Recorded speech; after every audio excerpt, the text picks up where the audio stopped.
የመኪና ባለ ንብረት ሆነው የግድ መታወቅ ያለባቸው 8 ወሳኝ የሞተር ክፍሎችን በዛሬ ቪዲዮ ባጭሩ እንዳሳለን። ቪዲዮውን ከመጀመሩ በፊት ላይክ እና ሼር በማድረግ ብዙሃኑ ይማርበት።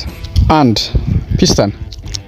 ፒስተን ሞተር ጉልበት አግኝቶ ወደፊት እንዲጓዝ ዋነኛ የኃይል ምንጭ የሚሆነው የሞተር ክፍል ሲሆን ከክራንክ ሻፍት በኮኔክቲንግ ሮድ በመገናኘት በሲሊንደር ውስጥ ተዘግቶ በመንቀሳቀስ ባሉት ፒስተን ሪንግ በመባል የሚታወቁት ቀለበቶቹ በመታገዝ በሲሊንደር ውስጥ ያለውን ጋዝና ፍሳሽ በማመቅና ኤክስፓንድ በማድረግ የሙቀት ኃይልን ወደ ሜካኒካል፣ በተቃራኒው ደግሞ የሜካኒካል ኃይልን ወደ ሙቀት ኃይል በመቀየር ለሞተራችን ጉልበት ይመግባል። 2. ክራንክ ሻፍት ይህ የመኪና አካል ከዋነኛ የሞተር ክፍሎች ውስጥ የሚመደብ ሲሆን በዋነኝነትም የፒስተንን ከፍና ዝቅ እንቅስቃሴ ወደ ክብ ዙር እንቅስቃሴ ወይም እሽክርክሪት የሚቀየር ክፍል ነው።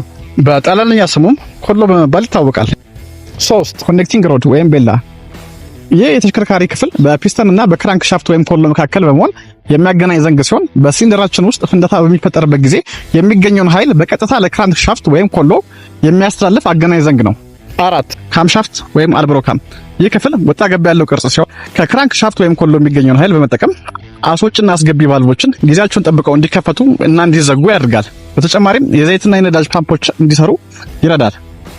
5. ሲሊንደር ሄድ ይህ የላይኛውና ትልቁ የሞተር ክፍል ሲሆን በውስጡም ካምሻፍት፣ ቫልቭ ስፕሪንግ እና የመሳሰሉትን የሞተር ክፍሎች አካቶ ይዛል።